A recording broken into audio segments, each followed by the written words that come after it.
جناب بشیر بہیمانی صاحب U S A, السلام علیکم. آپ کے ممنون ہیں کہ آپ نے ہماری ویب سائٹ پر یاد کیا. آپ نے سوال کیا، جواب حاضر. آپ نے پوچھا اگر روزے کے دوران ٹوتھ پیسٹ استعمال کیا جائے تو حکم شرع کیا؟ دیکھیے، ٹوتھ پیسٹ جو استعمال روزے کی حالت میں کیا جائے اس میں غالب گمان یہ ہے کہ روزہ ٹوٹ جائے گا. اس کی وجہ یہ ہے کہ ٹوتھ پیسٹ میں کئی اجزاء ترکیبی ایسے ہوتے ہیں کہ کتنا بھی آدمی محفوظ رہے لیکن اس کے ذرات بہرحال پیٹ میں جاتے ہیں. مثال کے طور پر جیسے کوئی آدمی اگر دھواں منہ میں لے اور یہ کہے کہ میں حلق سے نیچے نہیں اترنے دوں گا، اس کا یہ عذر قابل قبول نہیں. اسی طرح کوئی آدمی اگر منہ میں تمباکو رکھ لے اور پان کھائے اور یہ کہے کہ میں اسے نگلوں گا نہیں، لیکن علماء نے اس پر روزہ ٹوٹنے ہی کا حکم لگایا ہے اور ارشاد فرمایا علماء نے کہ اس کے اجزاء ضرور پیٹ کے اندر جاتے ہیں.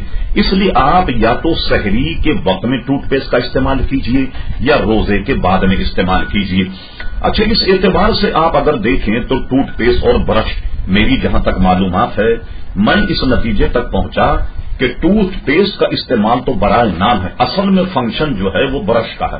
اگر آپ بغیر ٹوتھ پیسٹ کے خالی برش استعمال کریں تو تب بھی دانت صاف ہو جائیں گے، اور اگر ٹوتھ پیسٹ استعمال کرنا ہی ہے آپ کو اپنے دانتوں کی حفاظت یا کسی اور مسئلے کے لیے تو اس کو روزے کے بعد میں کیجیے یا سحری کے وقت کیجیے تاکہ روزے جیسی عبادت محفوظ